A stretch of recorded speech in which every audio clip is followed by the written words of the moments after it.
नमस्कार, अफसरनामा में स्वागत है आपका। मैं हूं अभिषेक शुक्ल। अफसरनामा में आज मुलाकात एक ऐसे आईपीएस अफसर से जो बेहद ही एनर्जेटिक है। बेहद कम समय के अपने कार्यकाल में उन्होंने अपने काम का लोहा मनवाया है, दबंग है, एनर्जेटिक है और साथ साथ जो कोरोना काल में उनकी भूमिका बड़ी अहम रही है। पुलिस की जो एक खराब इमेज मानी जाती है, उस खराब इमेज को दूर करने में उनकी बड़ी अहम भूमिका है। मुलाकात करते हैं 2017 बैच के आईपीएस अफसर सुनील शर्मा जी से। सर, बहुत बहुत स्वागत है आपका। सुनील जी, आपकी लोकप्रियता और आपकी पर्सनैलिटी लोगों के बीच चर्चा में है। कोरोना काल में भी बेहतर आप लोगों ने काम किया है, लेकिन ये तमाम बातें मौजूदा समय की हम बात करें उससे पहले मैं थोड़ा पीछे जाऊंगा। आप कहाँ के रहने वाले हैं, हमारे दर्शकों को बताएं, और कहाँ से आपकी पढ़ाई लिखाई हुई है?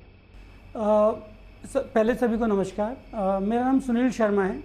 मैं जिला अलीगढ़ उत्तर प्रदेश का निवासी हूँ और मेरे माता पिता वर्तमान में गाज़ियाबाद में रहते हैं। वहीं पे वे एक विद्यालय चलाते हैं 8वीं क्लास तक का। तो वहीं पे मेरी शिक्षा दीक्षा जो हुई है गाज़ियाबाद ज़िले में ही हुई है। और गाज़ियाबाद ज़िले के सीमावर्ती जो शहादा नामक स्थान है दिल्ली में, वहाँ पे मेरी 11वीं 12वीं की पढ़ाई हुई है। और मेरी इसकी पूर्व की नौकरियां जो रही हैं वो दिल्ली और मुंबई में रही हैं। अच्छा, आईपीएस बनने से पहले भी आप जॉब करते थे? जी। मैं कक्षा 12 तक दिल्ली में एक सरकारी स्कूल है, Mukherjee memorial senior secondary school Shahdara में। क्लास 11th और 12th साइंस साइड से मैंने वहीं से कंप्लीट की अपनी। उसके बाद मैं 2 वर्ष का डिप्लोमा किया टीचर एजुकेशन का दिल्ली से ही। उसके बाद मैं एज ए टीचर के तौर पे 6 अप्रैल 2006 में दिल्ली में प्राइमरी स्कूल जो सरकारी स्कूल होते हैं वहाँ ज्वाइन किया था। 2 वर्ष में टीचर के तौर पे वहाँ अपनी सेवा दिया। उसके बाद में एक मेरे स्कूल में प्राइमरी टीचर थे, वो दिल्ली पुलिस एसआई का फॉर्म भरना चाहते थे। तो उन्होंने बताया कि सुनील भाई आप मोटरसाइकिल लेके आए हैं तो चलिए हमें फॉर्म दिलवा लाइए। तो मैं बोला चलिए। तो मैं उनके साथ गया तो वो जिद करने लगे कि आप भी क्यों ना पुलिस का फॉर्म भर लें। तो मैंने भी बोला कि ठीक है, मैं भी भर लेता हूँ। भर लिया, एग्ज़ाम दिया। तो दिल्ली पुलिस सब इंस्पेक्टर में मेरा भाग्य से, इसे कहेंगे भाग्य और संयोग से, मेरा पुलिस के साथ नाता जुड़ गया। अच्छा। तो जब सिलेक्शन हुआ पुलिस में तो फादर को मैं जाके बताया घर पे, क्योंकि मेरा पूरा परिवार शिक्षक का परिवार है। ताऊ जी भी शिक्षक रहे हैं। अच्छा। उत्तर प्रदेश में पिताजी का भी स्कूल है। तो उनका पहले बहुत रिलेक्टेंट थे। उनका कहना था कि आप टीचर ही रहो, टीचर की नौकरी इतनी शांत नौकरी है, इससे इतना अच्छा आप समाज में कंट्रीब्यूट कर सकते हैं। फिर मैं बोला कि नहीं, मुझे सब इंस्पेक्टर में जाना है। और मुझे पुलिस की वर्दी का एक जो चस्का था वो तब से लग गया। तो जिद किया मैं फादर से। फादर फिर मान गए बड़ी मुश्किल से, बोले ठीक है चले जाओ। तो मैं दिल्ली पुलिस ज्वाइन किया। 2008 में मैं दिल्ली पुलिस में चला गया था। और दिल्ली पुलिस में नॉर्थ ईस्ट दिल्ली में यमुना पार के इलाके में, जो आजकल आप पाताल लोक सीरीज भी देख रहे होंगे, जी। तो वो पाताल लोक ही है दिल्ली का।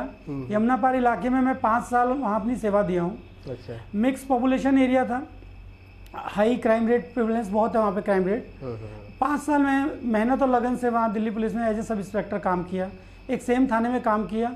और पुलिसिंग की जो बेसिक जो फंडामेंटल्स हैं लॉ एंड ऑर्डर मेंटेनेंस के, प्रिवेंशन ऑफ क्राइम के, और किस प्रकार एक गरीब तबके के बीच में पुलिसिंग होनी चाहिए, एक सांत्वना रहनी चाहिए, उनके प्रति एक सौहार्द रहना चाहिए।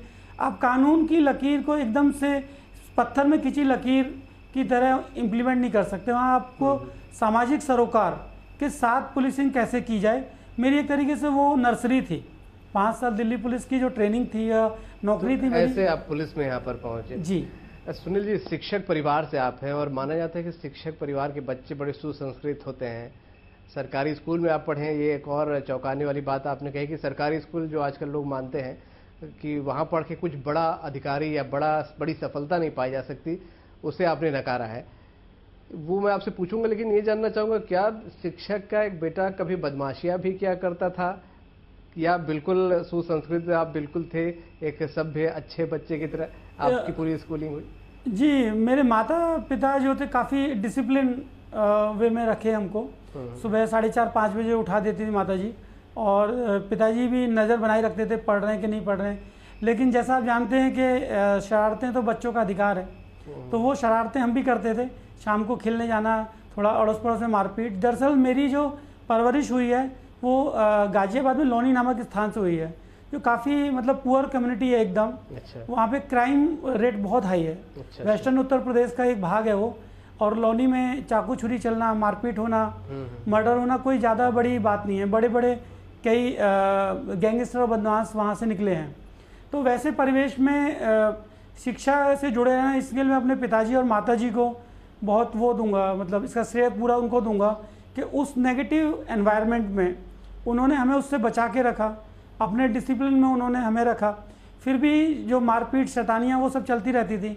इस स्कूल के बच्चे इकट्ठे होकर स्कूल में झगड़ा करने जा रहे हैं, इस मोहल्ले के उस मोहल्ले से झगड़ा करें, उसको देख देख के भी एक तरीके से जो कैरेक्टर बिल्डिंग हुई कि क्या सही है क्या गलत है, इसका आभास जो है वो शुरू से ही होने लगा कि यदि नहीं पढ़ेंगे तो हमारा जो भविष्य है वो इस स्थिति में जा सकता है।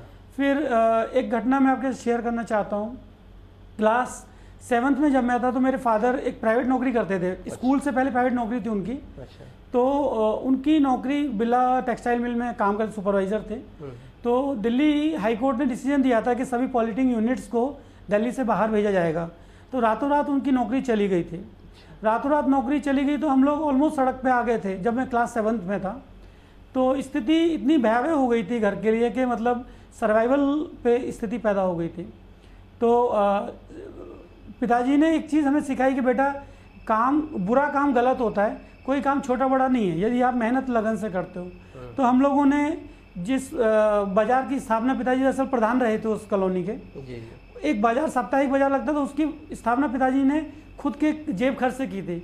उसी बाजार में हम लोगों ने आलू और सब्जियां बेची उस दौरान में। वो अच्छा। मेरा 7वीं से लेके कक्षा 7 से 10वीं तक का जो पीरियड रहा, 10वीं 11वीं तक, जब तक हमारे स्कूल नहीं खुल गया, वो 4-5 साल बहुत स्ट्रगलिंग रहे। वाकई जीता जागता उदाहरण है हमारे दर्शकों के लिए, खासकर जो IPS IAS या और भी कुछ बड़े सपने देखते हैं। जो अभाव है वो बहुत मायने नहीं रखते अगर आपके पास इच्छा शक्ति है। सुनील शर्मा जी ने कम उम्र में जो तमाम सफलताएं हासिल की हैं, जो स्ट्रगल उन्होंने देखा है, वो उनकी ये कहानी पर्याप्त है आप तक ये संदेश देने में कि आप में इच्छा शक्ति होनी चाहिए। अभाव कोई मायने नहीं रखते, सरकारी स्कूल में पढ़े, गरीब हैं, ये तमाम चीज़ें कोई मायने नहीं रखती। सुनील जी, बहुत स्ट्रगल आपने देखा और आपसे बातचीत से पहले मुझे ज़रा भी अंदाज़ा नहीं था कि इतना स्ट्रगल आपने यहाँ पर किया हुआ है, क्योंकि आपसे जब भी कई बार मुलाकात हुई कभी झलका नहीं है। क्या ये स्ट्रगल के दौरान कुछ आपके जहन में चलता था ये बनना है आगे बढ़कर, या मन में था कि कोई सुरक्षित सी नौकरी कर ली जाए? सर दरअसल क्या रहा था कि जब भी गरीब परिवेश में कोई किसी कमज़ोर को कोई पीटता था, जैसे क्लास 6 में जब मैं एंट्री किया तो 4-5 लड़कों ने एक क्लास के दूसरे लड़के को पीट दिया। वो 3-4 इकट्ठे थे, वो अकेला बेचारा पीटा। तो मेरे को वो ये चीज़ ना बहुत दुख देती थी। तो मैं भी लड़के, मैं भी पिटा।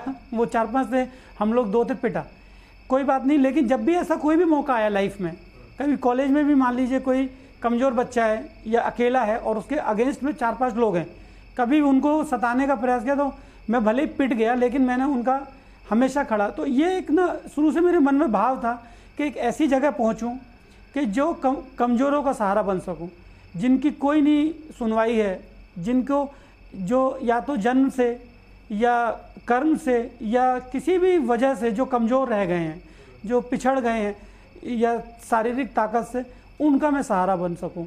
सुनील जी, फिल्मों की आपने यहाँ पर जिक्र कर ही दिया है, तो कौन सी फिल्में, किस टाइप की फिल्में अच्छी लगती हैं? कौन आपका पसंदीदा अभिनेता है? क्योंकि आपका लुक भी खुद किसी हीरो के जैसा है। फिल्मों में जैसे मैं सबसे पहले शुरुआती दौर में मुझे आमिर खान की फिल्में बहुत पसंद आई, क्योंकि उनकी सरफरोश फिल्म में जब देखा था तो उसके बाद मुझे एक IPS क्या होता है उसके बारे में थोड़ा सा आइडिया लगा था। फिर उसके बाद मैं आपको भी थोड़ी देर बताया, नायक फिल्म अनिल कपूर की एक्टिंग बहुत अच्छी रही। अमिताभ बच्चन की सभी फिल्में मैं बहुत पसंद करता हूँ।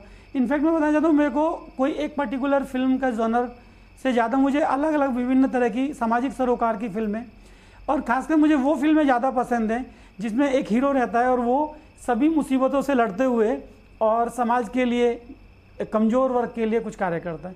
तो वो चीज़ें मुझे ज़्यादा प्रभावित करती हैं। हीरो रेटेड फिल्में जो हैं, हीरो सेंट्रिक फिल्में मुझे ज़्यादा पसंद आती हैं। बिल्कुल, वो हीरो की फिल्मों देखते देखते आज खुद आप एक हीरो की भूमिका में आ चुके हैं। आपको मैं बताना चाहता हूँ कि मैं क्लास 11th और 12th में 100 से ऊपर फिल्में देखा। 100 फिल्में? हाँ।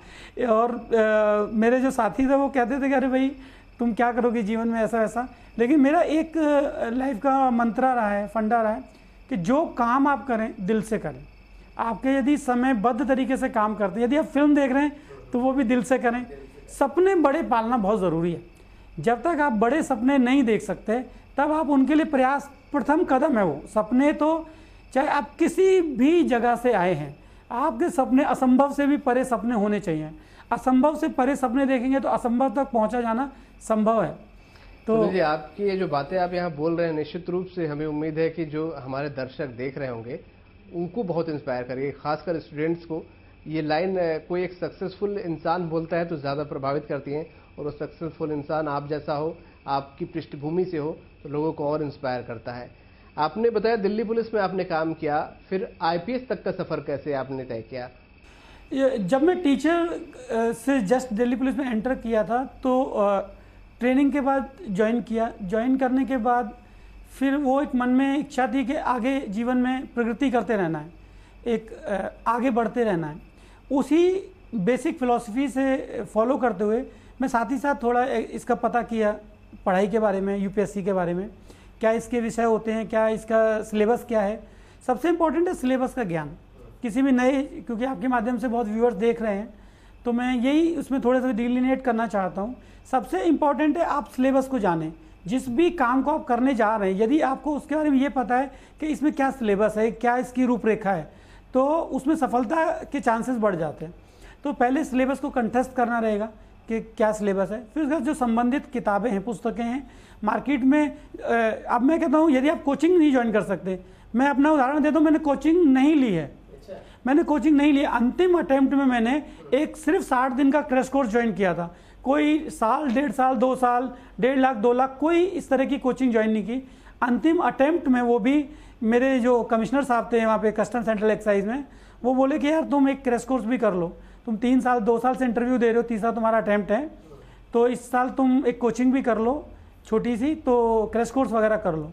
तो उनके बहुत जिद करने पे मैंने 1-2 महीने का छोटा क्रैश कोर्स, वो भी ऑनलाइन, उसके लिए भी मैं किसी क्लास नहीं गया, मुंबई में नौकरी करा तो वहीं से ऑनलाइन ज्वाइन किया। तो मैं बच्चों को ये भी एक मैसेज देना चाहता हूँ कि अभी आप में कोचिंग के भी पैसे नहीं हैं तो इंटरनेट आज के देश का आधुनिक युग का द्रोणाचार्य। इंटरनेट और यूट्यूब, गूगल, मैं तो इसको सही में गुरु द्रोणाचार्य मानता हूँ कि दूर से रह के आप विश्व प्रसिद्ध जो टीचर हैं उनके लेक्चर फ्री में यूट्यूब पे अवेलेबल है। हर सब्जेक्ट के लेक्चर जो कोचिंग के टीचर भी उतना अच्छा नहीं पढ़ा पाते, उससे अच्छे लेक्चर फ्री में इंटरनेट पे अवेलेबल है। तो मैं जब पुलिस जब ज्वाइन किया था तो किसी चौक चौराहे पे जब भी ड्यूटी लगती थी तो मैं अपना 2G फ़ोन अपने साथ रखता था और ड्यूटी के बीच में जब भी समय लगता था उस पर कुछ जीके का पढ़ता रहता था फ़ोन पे। दिल्ली, मुंबई जैसी बड़ी बड़ी जगहों पर आप रहे जी, उसके बाद छत्तीसगढ़ आए आप, रायपुर जी, कंपेरेटिवली बहुत छोटी जगह है रायपुर जी। वहाँ के क्या अनुभव थे और यहाँ आके कैसा लगा? जी, मैं मानता हूँ छत्तीसगढ़ महतारी मैं तो कहने लगा हूँ। अच्छा। और छत्तीसगढ़ का रायपुर, मैं मानता हूँ मैं 4-5 शहरों में रहा हूँ अभी तक, और अपनी आईपीएस की ट्रेनिंग के दौरान कम से कम 10-15-20 शहरों में हम लोग भ्रमण भी किए, ट्रेनिंग में एक्सपोजर भी, इंटरनेशनल एक्सपोजर भी लिया। लेकिन मेरा मानना है कि रायपुर एक बहुत ही खूबसूरत शहर है और मैं उन सब से कंपेरेटिवली इनको मैं बेहतर पाता हूँ। यहाँ पे लोगों के बीच में एक आत्मीयता है, एक अपनापन है। जैसे मैं शुरू में आया मुझे ये फील था, मुझे मन में एक हल्का सा संकोच था जब छत्तीसगढ़ काडर मुझे अलॉट हुआ था, तो एक हल्का सा, क्योंकि यहाँ से जो बाहर खबरें जाती हैं वो नक्सलवाद संबंधी खबरें ज़्यादा जाती हैं, राष्ट्रीय अंतर्राष्ट्रीय। शायद वो इमेज हो, घर में भी वो इमेज होगी। जी, मेरे पिताजी माता जी काफ़ी मतलब भयभीत हो गए थे। वो बोले कि यार इंस्पेक्टर हो कस्टम सेंट्रल एक्साइज में, अब छत्तीसगढ़ तुम जा रहे हो, वहाँ पे नक्सल से संबंधित समस्या है। तो मैं फिर पिताजी को बोला कि पिताजी मुझे मेरी मेहनत पे पूरा भरोसा है, मुझे ये पूरा भरोसा है, जो अनुभव मैं लिया हूँ, जो आपसे मैं संस्कार लिया हूँ, जो मेहनत का जो मैं आपसे जो गुण लिया हूँ, और मेरी जो दिल्ली पुलिस सब इंस्पेक्टर की ट्रेनिंग है, इंस्पेक्टर के तौर पे 5 साल का मुंबई का अनुभव है, वो सब मुझे कहीं ना कहीं छत्तीसगढ़ में जो मेरा अनुभव है वो काम आएगा। तो पिताजी बोले कि ठीक है, थोड़ा सेफ्टी रखिएगा। तो जैसे ही मैं यहाँ छत्तीसगढ़ में एयरपोर्ट पर उतरा तो पिताजी को पता था कि 9:05 फ्लाइट उतरेगी। आप यकीन मानिए 9:10 पिताजी का फ़ोन आ गया, बोले तुम ठीक तो हो? मैंने कहा पिताजी मैं एकदम ठीक हूँ। यहाँ पे मैं आया तो मैंने इसको जो राष्ट्रीय मीडिया में जो एक इमेज है, जो बाहर के लोगों के सामने जो छत्तीसगढ़ की इमेज, उससे छत्तीसगढ़ रायपुर को बिल्कुल अलग पाया। लोग एकदम प्यारे हैं, एकदम सीधे सरल स्वभाव है, आपको एकदम से एक्सेप्ट करते हैं और आपके मन में उनके प्रति काम करने का जज्बा और ज़्यादा बढ़ता है। और साथ ही साथ जहाँ स्कोप है, जहाँ लोगों की समस्याएं अधिक है, वहीं तो काम करने का मजा है। शुरू से मेरा फंडा ही जीवन का ये रहा है, कमज़ोर के साथ ही खड़ा होना है, कमज़ोर की लड़ाई को ही लड़ना है। उसी का मैं उसी उद्देश्य से वर्दी पहनी है और उसी उद्देश्य को सफल करने का मुझे छत्तीसगढ़ में बहुत स्कोप दिखता है और इसी स्कोप के साथ मैं अपना करियर इतना स्टार्ट किया है। एक मानवीय पहलू रखते हुए काम में जब एक मैं घटना आपके साथ शेयर करना चाहता हूँ। जब मैं दिल्ली पुलिस में सब इंस्पेक्टर था तो एक बार एक बच्चा जो मूक बधिर बच्चा था वो गुम हो गया। गुम होके वो थाने आया, थाने आ गया। तो थाने आने के बाद इसका नियम ये रहता है कि 24 घंटे के अंदर आप CWC मेडिकल करा के CWC के सामने पेश करके उनको एक जो बाल गृह रहता है, बाल संरक्षण गृह है, वहाँ पे आप उनको रख देते हैं। और फिर जनरली क्या होता है, इतना वर्कलोड है कि इस तरह के बच्चे उसी संस्थान में रहते हैं, उनके माँ बाप की तलाश कहीं ना कहीं कई बार भाग दौड़ में कई बार बहुत कम हो पाती है। तो उस समय में पहली बार नियम ये देखा कि नियम से ऊपर भी जिंदगी है। मैं 24 घंटे से ऊपर उस बच्चे को अपने पास रखा। अच्छा, मैं इसको स्वीकार करता हूँ। उसके लिए मेरे को स्पष्टीकरण भी देना पड़ा, लेकिन मैं 24 आवर उस बच्चे के माँ बाप को ढूंढने का प्रयास किया। और मैं ये भी बताना चाहता हूँ कि कई बार हम पूर्वाग्रह से ग्रसित रहते हैं। एक मूक बधिर बच्चे को देख के जो मानसिक तौर पे थोड़ा ठीक ना हो, आपको ये एक एहसास पूर्वाग्रह हो सकता है कि इसके माँ बाप ने हो सकता है इसको छोड़ दिया हो। तो मेरा ये चीज़ वहाँ से लेसन लिया कि पूर्वाग्रह से ग्रसित कभी नहीं होना चाहिए। मैं उसको ढूंढा, लगभग दूसरे दिन हमें उसकी माता मिल गई। अच्छा। और वो जो रोए हैं मिल के, और वो गलती से छूट गया था बच्चा। तो उस दिन एक जीवन का सबसे बड़ा लेसन मिला, किसी भी स्थिति में पूर्वाग्रह से ग्रसित नहीं रहना जब तक कि तथ्य आपको वो प्रूव ना करते हो। तो ये चीज़ मैंने वहाँ सीखा। वही जो एक अंदर से है कि हमेशा कमज़ोर के साथ ही खड़ा होना है। नियम अपनी जगह है, सामाजिक सरोकार को भी पालन करना जरूरी है। बिल्कुल, जहाँ चाह वहाँ रहा। आपने अपने करियर में इस चीज़ को दिखाया है। आपने बताया कि जो आपका परिवेश था आसपास का बहुत नेगेटिव था बचपन में, फिर पुलिसिंग भी आपको करने को मिली, फिर मुंबई भी आप वहाँ पर एक्साइज में गए। तो ये तमाम अनुभव मिलके क्या छत्तीसगढ़ में जब आप यहाँ IPS की भूमिका में हैं काम आते हैं आपको?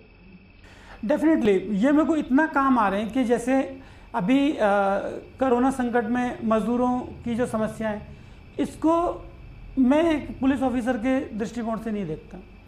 मैं इसको उनके भाई की तरह, उनके बच्चे की तरह, उनके बड़े की तरह, छोटा है तो उस तरीके से देखता हूँ। उनका दर्द, क्योंकि मैं एक बेलदार रहा हूँ, मैंने अपने ऊपर खुद ईंट लेके, गारा बना के, सीमेंट बना के अपनी बिल्डिंग स्कूल की खड़ी की है, जो गाजियाबाद में हमारी बिल्डिंग है। तो मैं खुद बेलदार रहा हूँ, मैं खुद सब्जी बेचा हूँ, मैं खुद स्ट्रगल किया हूँ, टीचर रहा हूँ, पुलिस रहा हूँ, इंस्पेक्टर रहा हूँ। तो मैं हर स्टेज पे रहा हूँ। तो उनको देख के मेरे मन में एक वो अनुभव काम आता है, उनको अपनापन लगता है। मैं उनकी समस्या को अपनी ही दर्द समझता हूँ। मैं यकीन माने डंडे की ज़रूरत है पुलिस को, लेकिन केवल उन पे जो आताताई हो, जो दुष्ट हो। दबंग होना ज़रूरी है, लेकिन उनके लिए जो गरीब को सता रहे हैं, जो गरीब के हक को मार रहे हैं, उनके लिए दबंग होना ज़रूरी है।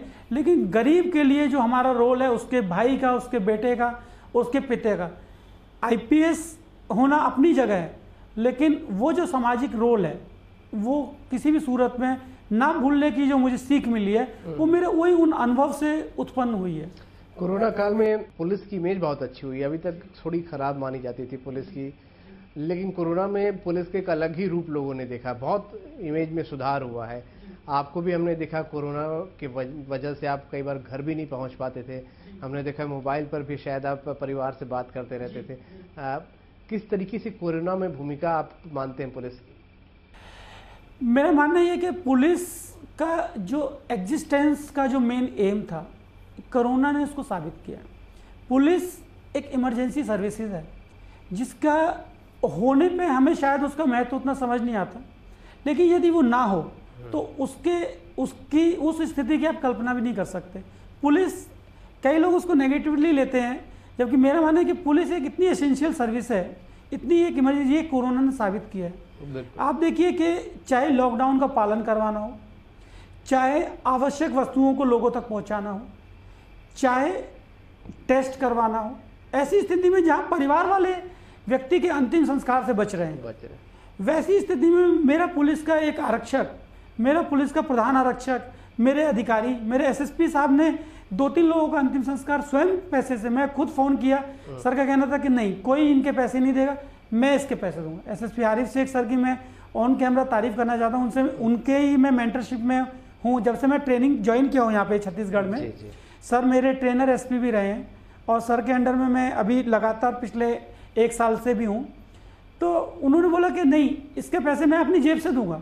तो आप ये सोचिए कि एक लिमिटेड सैलरी है, 60-70 हज़ार जो भी सैलरी है, उसमें से भी आदमी इस स्तर पर पुलिस उतरी है मैदान में कि खुद से मास्क बांटना, खुद से सैनिटाइजर उपलब्ध करवाना, खुद के खर्चे से भोजन की उपलब्धता करवाना, अपने बीवी बच्चों की परवाह ना किए बिना, अपने जीवन की परवाह ना किए बिना, अंतिम संस्कार से लेके मेडिकल से लेके, क्या तो रोल पुलिस ने नहीं निभाया है। परिवार को चिंता नहीं होती जब आप इतने बिजी हो जाते हैं, खासकर इस तरीके के काम कोरोना और लॉकडाउन में कर रहे हैं? मैं ईश्वर का बहुत ज़्यादा धन्यवाद करता हूं कि मेरे को मेरा परिवार बहुत सपोर्टिव मिला। मेरे माता पिता, उन्होंने मुझे यहाँ तक तराश के पहुँचा दिया, और मेरी पत्नी, मेरे बच्चे, उनका मैं हृदय से उनका जो आभार है, मैं माता पिता, परिवार और अपने बच्चों को कभी नहीं चुका सकता। हमारी नौकरी का सबसे अहम जो इसको बोलें कि मतलब कॉस्ट जो है, सेक्रीफाइस जो है, वो सबसे बड़ा सेक्रीफाइस यही है कि हम अपने परिवार को वो समय नहीं दे पाते, क्योंकि कहीं ना कहीं आपको दुख दूर करना है दूसरों का, तो आपको अपने सुख को त्यागना ही पड़ेगा। तो वो लोग का कई बार हक मारा जाता है, उनको घूमना है, उनको कुछ अच्छा खाने जाना है, उनको कोई फिल्म देखना है, लेकिन इधर चूंकि हमारी ड्यूटी हमें पुकार रही है, बुला रही है, तो हम वो नहीं कर पाते पुलिस के तौर पे जो हम शायद किसी सामान्य सिविल सेवा में कर पाते। लेकिन इस चीज़ के लिए मैं उनका धन्यवाद हूँ, कभी उन्होंने इसको कभी इशू नहीं बनाया। मेरी वाइफ ने, टीचर में मेरी शादी हो गई, मेरी शादी मात्र 22 साल की एज पे हो गई थी जब मैं टीचर बन गया था। अच्छा। तो मेरी पत्नी तो मेरे पूरे जीवन काल में मेरी पूरी स्ट्रगल जो रही है टीचर से और आईपीएस तक का जो सफ़र रहा है मेरा, उसमें उनका तो अहम जो रोल रहा है, मतलब एकदम से तराशने वाला रोल रहा है। बच्चे मेरे तभी शुरू में ही हो गए थे। 3 बच्चे हैं मेरे पास, एक बिटिया है मेरी नुपुर, 2 बेटे, सिद्धार्थ और ईशान। तीनों बच्चे काफ़ी बड़े हैं, बेटी 7th में, 6th में और बेटा 2nd में है। तो तीनों बच्चे, पत्नी ने कभी ये बोझ आने ही नहीं दिया मेरे ऊपर। उन्होंने उस जिम्मेवारी को इतने अच्छे से निभाया, अपने रोल को, कि मुझे कभी लोगों के प्रति कभी भी मुझे समय की कमी महसूस नहीं हुई। कभी उन्होंने ये एहसास होने ही नहीं दिया, मेरी पत्नी मेरे बच्चों ने, कि आप हमारे हक को मार रहे हैं। उनको हमेशा ये अच्छा एहसास हुआ, मुझे कहते हैं कि पिताजी आपकी ड्यूटी ऐसी है। पत्नी कहती है कि आपका काम ही ऐसा है, आपको करना ही है, आप अपने कर्तव्य से पीछे होंगे तो फिर हमें जो अन्न मिलेगा वो हराम का है। सही बात है ना, तो नमक हरामी हमको नहीं करनी है। आपको मिली वही शिक्षा आपने अपने परिवार, अपने बच्चों को भी दी, नजर भी आ रहा है जी। और बहुत सारे जो कथन है वो सत्य भी आप पे साबित हो रहे हैं कि एक सफल पुरुष के पीछे एक महिला होती है जी। ये आपकी कहानी से पता चल रहा है हमें जी। स्कूल में 100 फिल्में देखने वाले सुनील आईपीएस बनने के बाद क्या परिवार के साथ फिल्में देखने का समय निकाल पाते हैं? बहुत कम। अभी चेंज हो गया थोड़ा। जैसे पहले मैं सिनेमा हॉल में फिल्में देखने का बहुत शौकीन रहा अपने स्कूल कॉलेज के दौरान, लेकिन अभी हम लोग टीवी पे ही उस शौक को पूरा कर लेते हैं। बच्चों के साथ जब भी रहता है, क्योंकि लेट नाइट या कई बार लेट हो जाता है, तो हम लोग करते हैं वीकली एक नाइट में एक फिल्म का टीवी पे ही, उनकी कोई बच्चों की फिल्म जिसकी रेटिंग जो है पीजी हो, पेरेंटल गाइडेंस या बच्चों के लायक जो फिल्म हो, जी जी, उसको एक लगा के उनके साथ बैठ जाते हैं। जनरली कार्टून की फिल्में देखना पड़ता है, मार्वल्स और डीसी कॉमिक्स ये सब की कहानी यही सब फिल्में देखना पड़ता है ज़्यादा, लेकिन ठीक है बच्चों को। सुनील जी, बहुत छोटी जगह से आप यहाँ तक पहुँचे हैं, बहुत सारा स्ट्रगल भी आपने किया है, बेलदारी की, सब्जी बेचे, टीचरशिप की, और उसके बाद पुलिस में बड़ी बड़े शहरों को छोड़ते हुए आप यहाँ पर पहुँचे हैं। आगे फ्यूचर को लेके क्या सोचते हैं? अभी भी कुछ माइलस्टोन स्थापित दिमाग में चलता है कि ये करना है आगे जाकर, ये रह गया है अभी बहुत कुछ ये सब? एक अपने लिए मैंने एक क्वांटिटेटिव गोल रखा है लाइफ में। जिस चीज़ को हम नाप नहीं सकते वो चीज़ हम कर नहीं सकते, मेरा ऐसा मानना है। क्वांटिटेटिव गोल मैंने रखा है कि मेरे को अपने मृत्यु तक मुझे कम से कम 10 लाख लोगों के जीवन में, एक गिनती मैं रखा हूँ अपने लिए कि 10 लाख लोगों के जीवन में कम से कम 50% का उनके जीवन में क्वांटिटेटिव क्वालिटेटिव फ़र्क लाना है। अब देखिए मैं अपने एज IPS के रोल में कहाँ तक पहुँच पाता हूँ, कितना सक्सेस हो पाता हूँ, तो करता आ रहा हूँ शुरू से। जितना मैं कहूँगा नहीं इस चीज़ को, क्योंकि छुपा हुआ काम, अच्छा काम ज़्यादा ना गाया जाए तो अच्छा ही है। बस ये मेरा उद्देश्य है कि अपने जीवन काल में जब तक मृत्यु सैया पे जाऊं तब तक 10 लाख लोगों के जीवन में, जो मैं काउंट अपने मन में लेके चल रहा हूं, उनके जीवन में कम से कम 50% का क्वालिटेटिव चेंज लाऊं। धीरे धीरे नए नए आइडिया सोचता भी रहता हूं इसके बारे में, सामाजिक उसके बारे में सोचता रहता हूँ, कुछ चीज़ें सोचता रहता हूँ। धीरे धीरे अभी सीखने का मेरा फेज़ है, IPS के तौर पर भी मेरा ट्रेनिंग फेज़ है, तो मैं इसको सीख रहा हूँ अच्छे से। एज ए CSP के तौर पे मैं तिल्दा नेवरा में 2 महीने सीखा हूँ, 3 महीने सिविल लाइन CSP के तौर पे भी सर के मार्गदर्शन में काम किया है। अभी 3 महीने यहाँ पे भी हो गए हैं। कोरोना संकट भी देखने को मिला, इसमें भी मेरी वो गिनती जो बढ़ गई है। मैं काउंट मेंटेन कर रहा हूँ, काउंट अपनी डायरी में मेंटेन कर रहा हूँ। और मेरा जो सपना है, शायद ये अंतिम जो मेरा सपना है अब जीवन का सबसे बड़ा, कि लोगों के जीवन में मैक्सिमम जो फ़र्क लाऊं हर रोल में कैसे भी करके, ये एक अंतिम लक्ष्य लेके चल रहा हूँ मैं। बिल्कुल सुनील जी, बहुत अच्छा लगा आपसे बात करके, और आपकी जो कहानी है, आपका जो स्ट्रगल है, प्रेरणा देता है लोगों को। हम उम्मीद करते हैं कि लोग प्रेरित भी होंगे। हमको समय देने के लिए, बात करने के लिए बहुत बहुत शुक्रिया आपका। नमस्कार। तो हमारे साथ थे IPS अफसर सुनील शर्मा जी। उनकी कहानी सुनी आपने, उनकी बातचीत सुनी, बहुत प्रेरणादायी कहानी है। किस पृष्ठभूमि से आप आते हैं ये बहुत अहम नहीं है, आप सरकारी स्कूल में पढ़ते हैं या किसी बड़े प्राइवेट स्कूल में, ये भी बहुत अहम नहीं है। आप गरीब है अमीर है ये भी फर्क नहीं पड़ता, सपने बड़े ऊंचे होने चाहिए। सुनील जी का कहना है इरादे नेक होने चाहिए, हौसले बुलंद होने चाहिए। कोई भी सपना, कोई भी लक्ष्य आपसे दूर नहीं रह सकता। अफसरनामा में इतना ही। अगली बार मुलाकात फिर किसी अफसर से, तब तक दीजिए इजाजत।